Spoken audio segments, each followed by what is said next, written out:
United. Hello, nerds. Welcome to the History Nerds United podcast. I am your head nerd, Brendan. Thank you so much for being here. Today we have author Keith Thomson talking about his book, Born to be Hanged, coming out May 10th. This is the most insane pirate story I've ever read. I've read a few pirate stories, and this one is ridiculous. I love this book. Had a great conversation with Keith. Really interesting guy who does a lot of different things, talented in so many different ways. We talk about it. I had a lot of fun with this. I'm not going to keep talking about it. Let's just get to the actual interview. I'm going to shut up now. Here he is, Keith Thomson.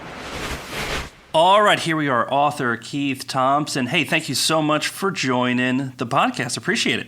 It's great to be with you, Brendan. Thank you for having me. All right, so we're going to be talking about your book, Born to be Hanged, about some of the most insane pirate story I've ever heard in my life. But before we get to that, I want to thank you for something, all right? If you're a history nerd, I know there's a lot of people out there, there's a lot of prejudice against history nerds that we don't know how to play sports, we're totally unathletic, but you, sir, used to play semi-pro baseball in France. I got to hear about this because I didn't even know there was baseball in France. How did that happen? Well, on the off chance that you're interested in the history of it, there's actually been baseball in France for almost 100 years. I don't know if you remember the Tinkers to Evers to Chance. It's in, I don't know, Casey at the bat or something. It was a famous double play combination, I think, for the Cubs, like around World War I. The second baseman, Johnny Evers, or maybe he's the shortstop, was an American soldier in World War I who was fighting in France. And there was a French hand grenade instructor who demonstrated the proper hand grenade technique, and he was able to propel the grenade about 75 feet. And Evers was able to throw the hand grenade 220 feet, and all the Frenchmen marveled. And baseball has had a cult following since then. There's been a league called the Alliance Française de Baseball for just about all of that time, but it's never been huge. And I was studying there for my junior year abroad, and I just happened to see a poster on the street for the French baseball championship. The Paris team was playing Nice, and I just went to the game with some of my friends.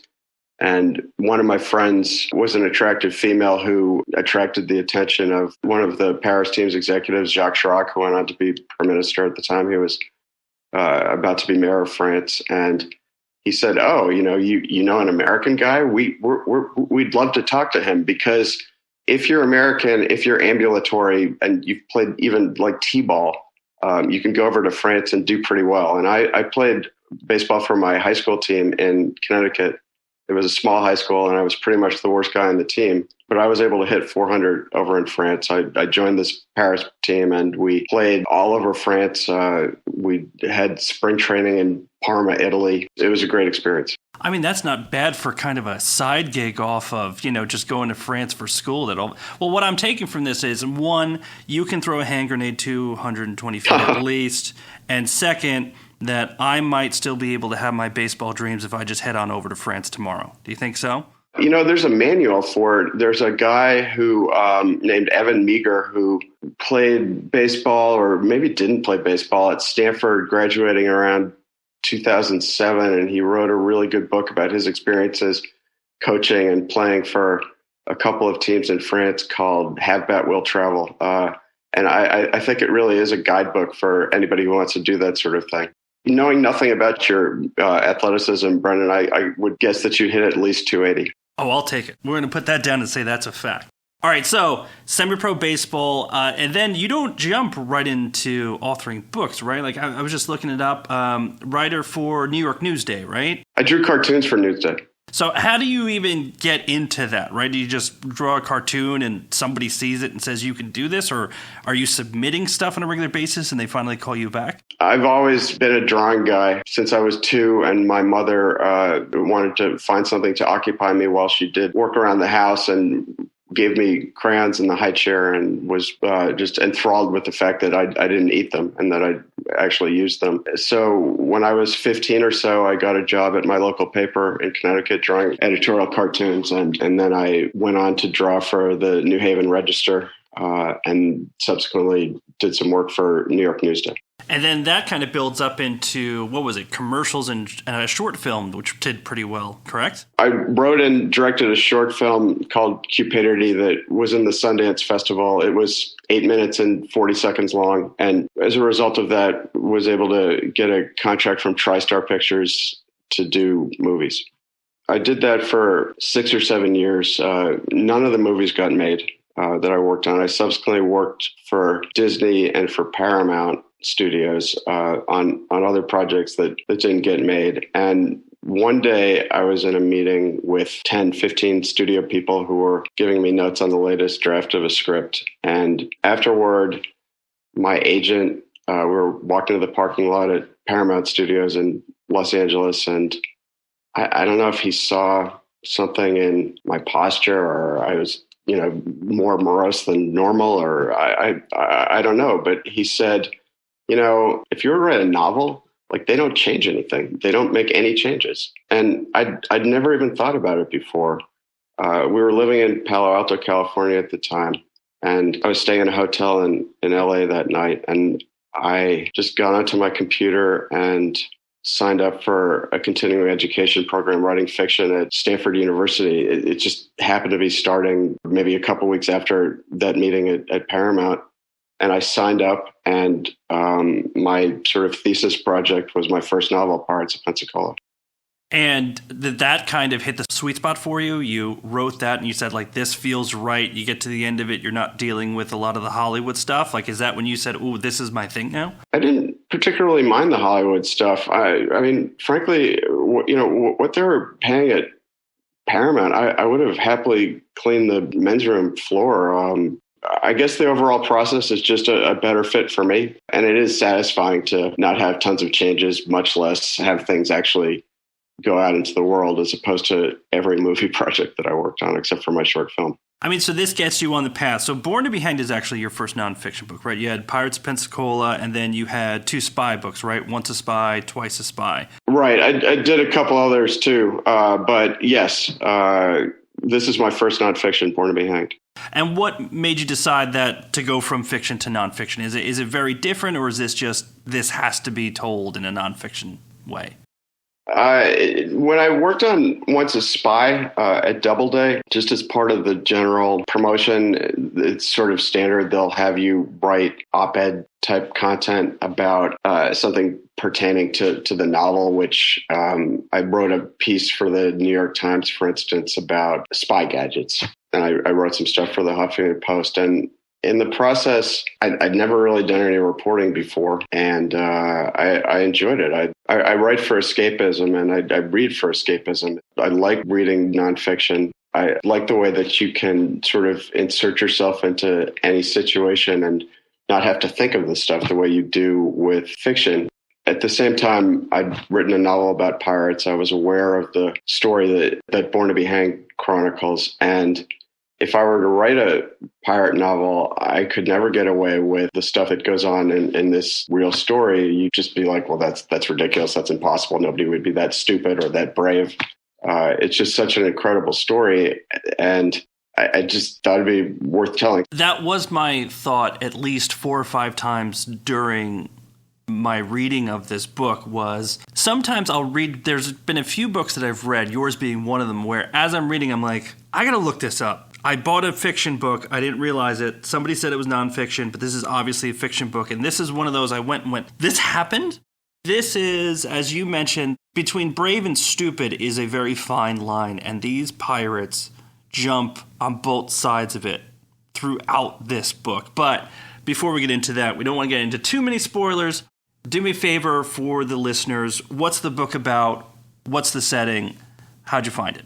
I found the book initially because one of the pirates, a guy named Basil Ringrose, an Englishman, kept a journal of his experience on the expedition, which is unusual because criminals don't customarily write accounts of their crimes because it might implicate them and they might end up being hanged in the case of pirates. But he did. And for some reason, it's not really well known. A sort of small maritime press published a version of it in, I think, 2010. And my mom and I are probably the only 2 readers. I don't know why, because it's a good story. And it starts when a couple of the pirates intercept some mail that's being sent from Spain to Spanish colonists in Central and South America, lamenting that the Spanish defenses, the coastal defenses, have deteriorated, and the Spanish military has spread itself too thin and would not be able to defend the Pacific coastal cities against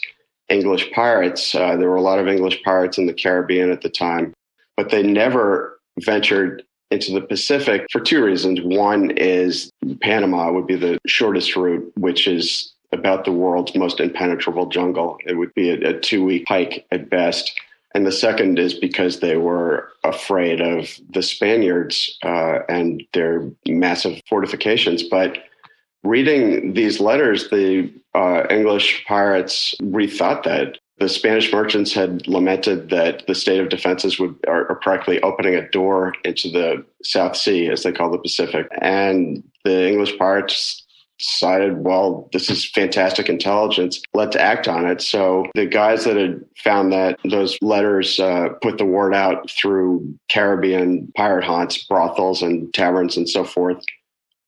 They assembled about 400 pirates and wannabe pirates at an island off the Atlantic coast of Panama, and they walked across the isthmus, which is about 60 miles. It took them a couple of weeks to get across. Which what I love is you think about pirates just being swashbuckling, they do whatever they want and all of that stuff, but it's like they set it up to seem like an altruistic journey because their first thing was, oh, there's a native princess who has been kidnapped and we're going to go save her. And that kind of gets them halfway there, and then all of a sudden it's like, let's go plunder the Pacific. So it's almost like they know what they're doing, but at the same time, they're constantly thinking from a political and legal perspective of, hey, if we do get caught, how can we explain this away so we don't get hung? Is that kind of what you saw as you read through some of these accounts? Their sort of license for pirating is extremely complicated for lengthy geopolitical reasons, which I tried to synthesize in the book to 10 pages or less. It'd be almost impossible to do that but these guys were buccaneers. They only preyed on the Spaniards, and they were patriots to a certain extent. So that they wouldn't rob other Englishmen. And in order to prey on the Spanish, you had to have literally a license. For instance, a monarch who has a legitimate grievance against the Spaniards could give them a commission. There's a lot of legal gray area, but essentially that is the license that they adopted. There still is an indigenous group called the Cuna in Panama, and their emperor, his granddaughter had been kidnapped and was being held captive and used as a sex slave in a Spanish garrison at the town of Santa Maria. He said to the Ringrose and the other pirates, look, if you rescue my granddaughter, you can have possibly as much as 18,000 pounds of gold. I think that largely the pirates were more interested in that than the princess. But when they didn't get as much gold as they thought, in fact, they got about 17,700 pounds less than they had hoped for. They decided to move on to the Pacific to immediately attack Panama and then some other cities. Which, it seems strange to us now, but that thought of let's go to the Pacific and start plundering is kind of insane when you realize that the English especially didn't know a ton about the Pacific back then. They didn't have the detailed maps like we do. They didn't necessarily understand all the currents in the Pacific. The Atlantic, they had that pretty well, but the Pacific was a big unknown to them in a lot of ways. Right. They had no maps at all. But they had a few things going for them. One is that pirates in general are incredible intelligence gatherers. If they captured a ship, they would have exhaustive examinations, as they called it, their captives and prisoners, and ask each one of them, what town are you from? What's the industry? What are the defenses? So they knew quite a bit about the Spanish coastal towns. And the other thing they had going for them is they would capture prisoners along the way, and they would interview the prisoners, and it would be in their best interest to lie and say, oh, yeah, you should definitely raid the city of Guayaquil because there's tons of gold and there's no defenses, when in fact the whole Spanish Armada would be there. And attack the pirates. But by questioning the prisoners individually, the pirates would find sort of common denominators. So if 7 guys said you should go to Guayaquil and one guy didn't, they'd sort of arrive at a consensus and base their targets upon that consensus. And by and large, the intelligence that they gathered was pretty good. It was amazing to me how many captives they take and start asking questions. And it seems like everyone they talk to would be like, if you just go a little bit that way, there's tons of gold or there's tons of silver. You would think at a certain point, pirates would get kind of sick of being like, yeah, of course they're going to promise us that there's more gold somewhere else, so we don't murder them right here. Right. I guess the other thing I left out is that a lot of the times the prisoners would sort of get a referral fee. One of the prisoners, even after he was released, opted to stay with the pirates and become a member of their crew. In fact, that happened all the time. It's strange to me how much you read through this and then you think back to just like the Pirates of the Caribbean or something like this, and some of the most ridiculous things that you see are somewhat based upon reality. Just, hey, this is here, this is there, and now we're going to sail here. I mean, you're talking about, and we're just still at the beginning of the book as we're talking about this, taking captives. They get to the Pacific, then they got to make sure they have the right boats. Then they have to deal with the Spanish. And I mean, this is just in the very beginning where they decide to keep going.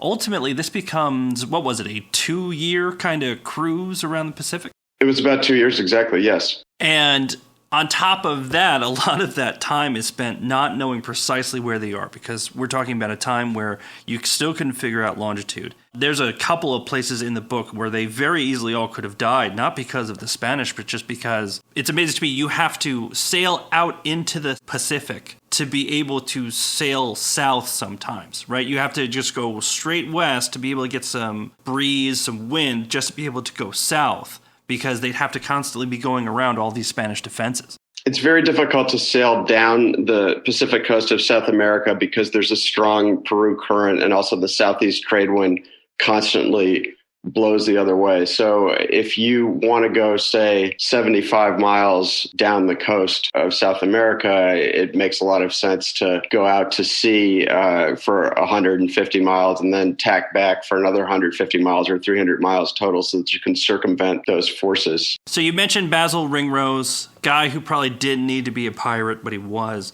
Who are some of the other major players? Because, again, without giving too much spoilers about what happens, the pirates very often go through captains on a regular basis. So who else is kind of important to this story as it unfolds? Well, Ringrose is sort of our main character, largely because he wrote the most. He's interesting because he really hadn't been a pirate before. He'd been a supercargo, which is a position on a ship that's not quite as heroic as it sounds. It's sort of like an accountant. His father had made swords. He'd been a cutler in London and owned a 200 square foot shop called the Golden Sword. And Ringrose, the father, hoped that Basil, his son, would apprentice for him and take over the shop. But Basil Ringrose wanted to sort of use swords rather than eke out a living making them and selling them to people. So he sort of found his way into the pirate crew. They did have a number of captains. They would mutiny all the time. And it was news to me that a mutiny on a pirate ship isn't sort of the blade held to the throat affair that we've seen in so much other history. Ironically, the pirates were really quite democratic, and they would have a vote, and they would vote the captain out, never during a battle, but before and after. And they had a number of leadership changes. But the guy that wound up serving the most time in 2 or 3 stints at captain was Bartholomew Sharp, who was an Englishman. Nothing is known about his origins whatsoever, other than that he was 32 years old at the time and had been a pirate for about 16 of those years. And really about the only other thing that's known about him is that he was an incredibly gifted navigator and an incredibly prolific drinker. Which we would expect from a pirate. That's got to be very hard when you're researching stuff like this, because you may have some documentation, like you may have Ringrose's journal or something like that. But at the same time, these are pirates. Lying for a living is kind of their thing, talking themselves up so that they can keep their captaincy if they're a captain. How do you navigate that when you have what we would consider at best an unreliable narrator? You're absolutely right. Pirates do have a tendency toward hyperbole and also to drinking in excess, which would mitigate their credibility for anybody. Ringrose really wasn't like that. He really was a fish out of water in all respects. He really didn't talk about himself or boast at all. His only personal revelations in his 60,000 word journal were that he liked strawberries and that he'd been to Calais once and that he could speak Latin fluently. He really kept it close to the vest. So he wasn't one to exaggerate. Still, he liked wine. In terms of checking his facts, fortunately, there were 6 other members of the crew at one point or another who wrote about the expedition. For instance, Ringrose gave the age of the chief of the Kuna people in Panama as about 60. Bartholomew Sharp thought that the chief was at least 100. Sharp had definitely been drinking that day, as is recorded in some of the other chronicles, and those other chronicles also had the chief's age at closer to 60. So as the sort of writer of the book putting all these accounts together, you sort of try to find a consensus, much like the pirates found consensus among their prisoners to arrive at the next step. So it to me seemed pretty likely that the guy was 60. Also, there just aren't that many 100-year-old guys who can hike 60 miles through the jungle. You seem to recognize just how ridiculous some of these things are. I think it's worth pointing out a lot of times with nonfiction, authors will just stick to the facts and, keep it interesting and keep it moving. But there's quite a few times where you just step away from it a second and kind of shine a little humor on the fact that some of this is ridiculous. And yeah, he said that he was 100, but he was also quite drunk at the time. Is that something that naturally comes to you as you're writing? Or do you kind of step back and say, I got to drop a joke here because we just have to point out how ridiculous this whole thing is? I don't think I ever want to deviate from the conflict in a scene or a chapter or the expedition. But I think that Bartholomew Sharp is funny the way Will Ferrell is funny. And I don't know, what's the movie where he's in a fraternity even though he's like 40? Old School. Right. It's a guy who you like, but he's just drunk and does stuff as a result. And that's the way Bartholomew Sharp is. I think the humor really comes from Sharp himself or from the rum. He actually didn't drink rum. It was more wine and brandy. And then on top of that, the fact that they don't all get killed kind of goes back to the other really important part that I saw is the sea is trying to kill them. They're not actually happy with each other, some of the pirates. They should all be dead right away, but as going back to what you mentioned before, they already know the Spanish are not the cream of the crop. And I think that comes across. I mean, there are multiple. I mean, I'm just thinking this as a movie script, right? We already have Will Ferrell as Bartholomew Sharp. Let's keep going with it. There is multiple times where they are facing huge amounts of Spaniards, and not all of them make it. Not going to spoil it, but enough of them get away from it. This was not the cream of the crop Spanish soldiers that we're talking about here. These are soldiers sitting on the Pacific coast, may not see other people for long time. That's kind of another really important piece of this, isn't it? Yes. The sea was a huge unknown.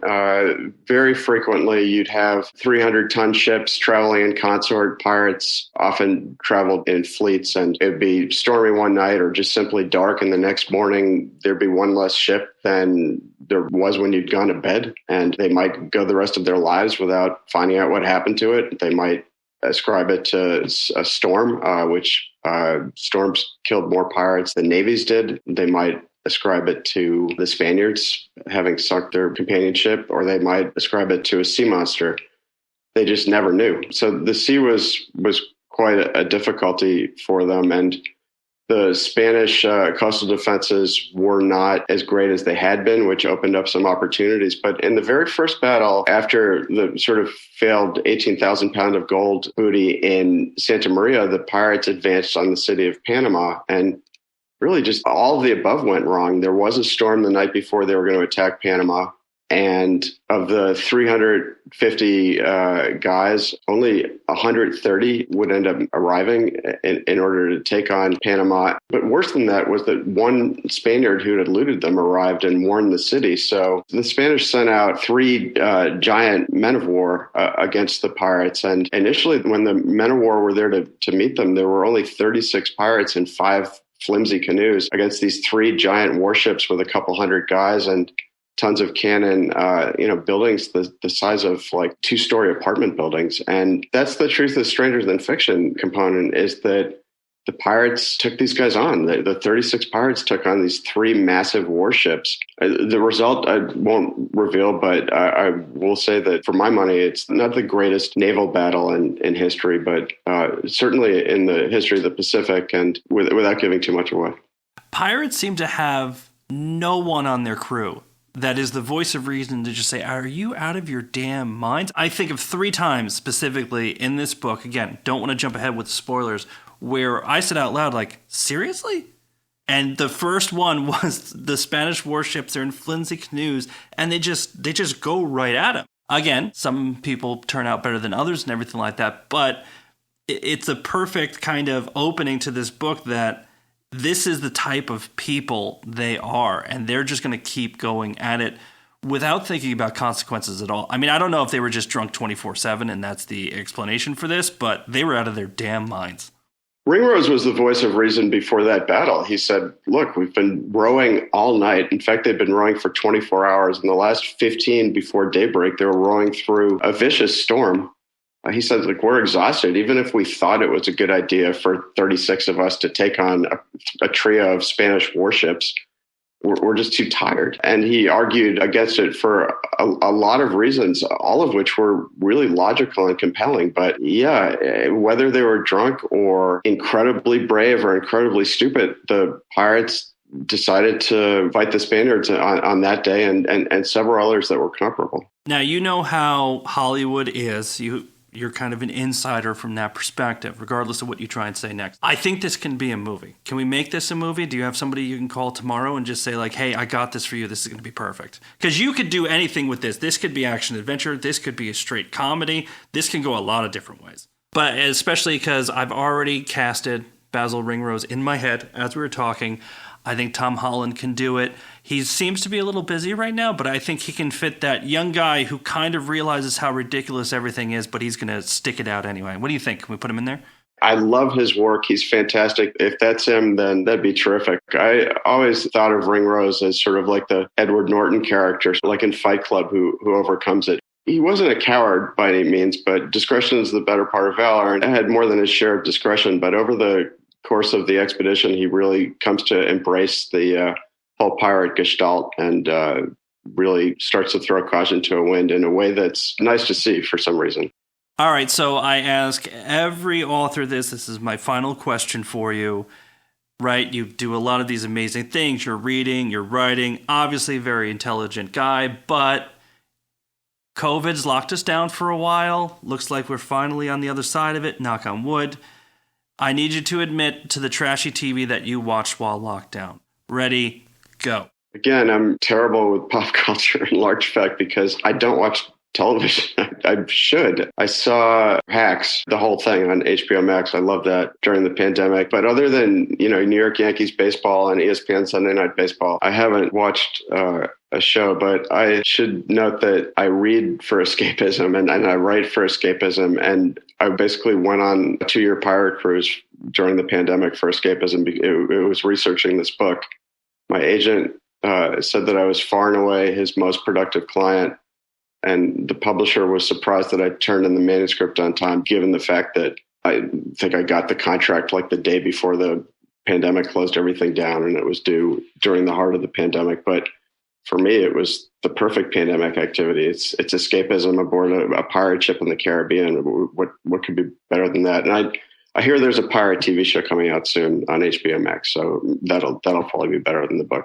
Let me help you out here because I've already watched the first 3 episodes in the past 2 days. Oh. It's called Our Flag Means Death. Right. And it's pretty ridiculous and hilarious. And it's okay. My girlfriend will sit next to me and I'll be like, that actually happened. She's like, no, that's ridiculous. I'm like, no, that actually happened. They did stuff like that. It's pretty hilarious, obviously a bit more farcical than everything else, but Taika Waititi, who's in a whole bunch of stuff. He directed the last Thor movie. He's actually Blackbeard in it. And it's a pretty ridiculous premise. It's about Stede Bonnet, the gentleman pirate.